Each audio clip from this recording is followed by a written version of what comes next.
I don't have to tell you that competition is heavier than ever. And as part of that, you need to get your message out there and get it out there quickly and easily and concisely. So we're going to talk a little bit about that today. Joining me is Mary Civiello, former NBC newscaster, who's a communications expert who helps people pitch and deliver their ideas. Mary, thanks for joining us. It's my pleasure, Greg. So again, pitching and delivering. So let's start out at the top. So pitching your ideas and getting it out there. What are your pointers on that issue? Well, you know, it has probably never been easier to get your ideas out there in the public arena than it is today. You can blog, you can tweet, but there's no question about it that hit in mainstream press or a great trade has a lot more mileage for you.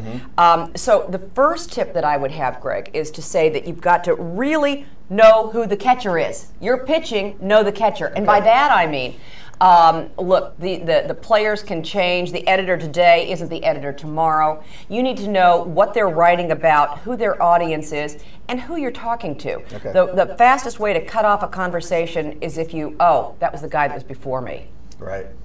Know the catcher. Okay.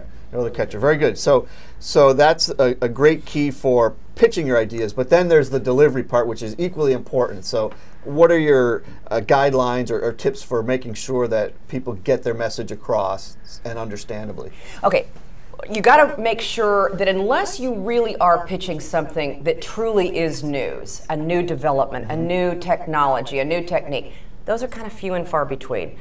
You mostly want to connect to the news that is already out there. Okay. You know, that is the buzz. People are talking about this. Here's my take. Either saying something different, but creating what is truly new. Right. That's what the reporter is really interested in.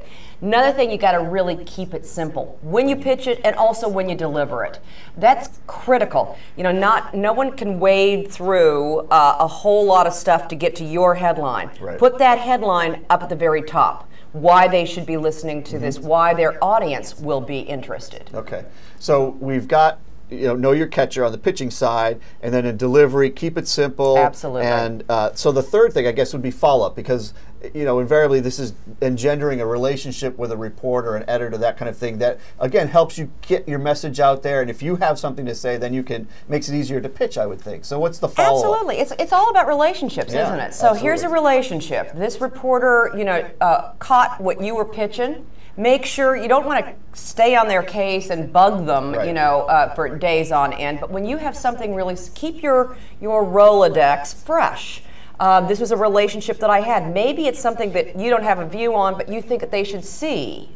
Send them something that appears in the trades that they may not follow. If it's like a more mainstream kind of press. Maintain that relationship. Okay, so that's great. I think we'll end it there. So 3 great keys in terms of getting your message out and working with the media is pitching. So know who your catcher is, which is very important. As a former reporter, I can tell you that is important. And then delivery, keeping it simple so that your points are well understood and concise. And then follow up, develop that relationship so that it pays off for you. So there you have it. My name is Greg Crawford. I'm the editor of TABB Forum, joined today by Mary Civiello, president of Civiello Communications Group. Mary, good to see you. Thank you, Greg.